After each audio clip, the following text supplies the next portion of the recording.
Hi to all. Today I am going to discuss about the friction.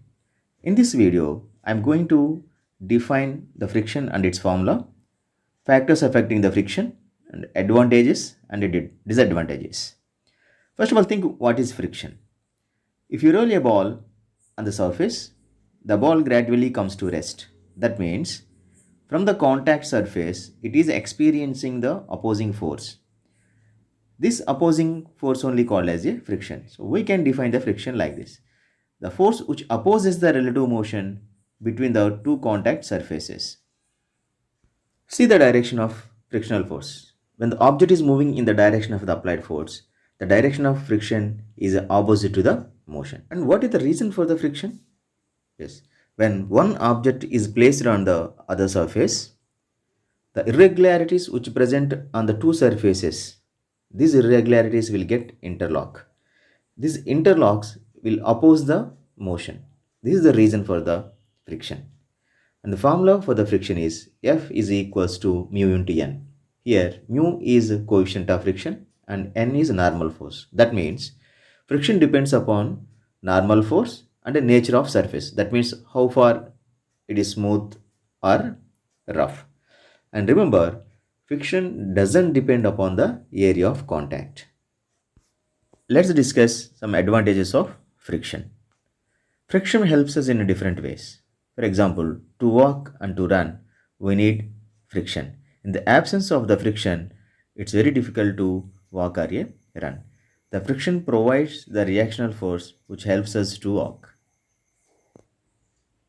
Even to hold the objects, we need the friction.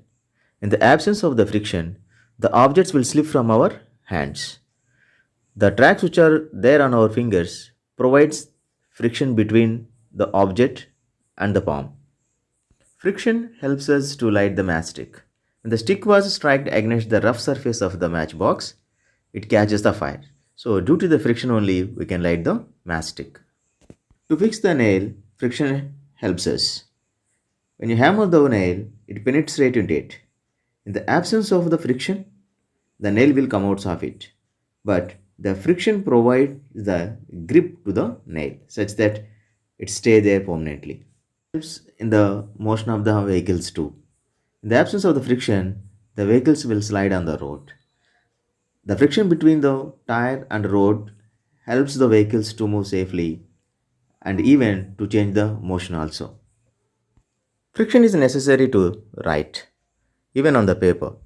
Friction helps to the ink particle to stay there. That's why we can't write on smooth surface or on a oil surface.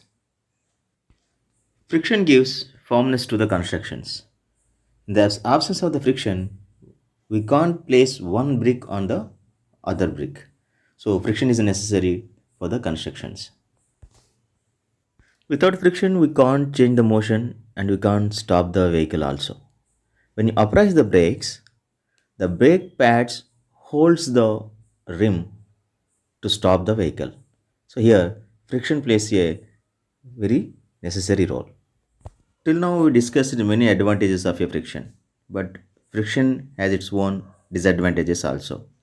For example, the wear and tear of different objects is due to the friction.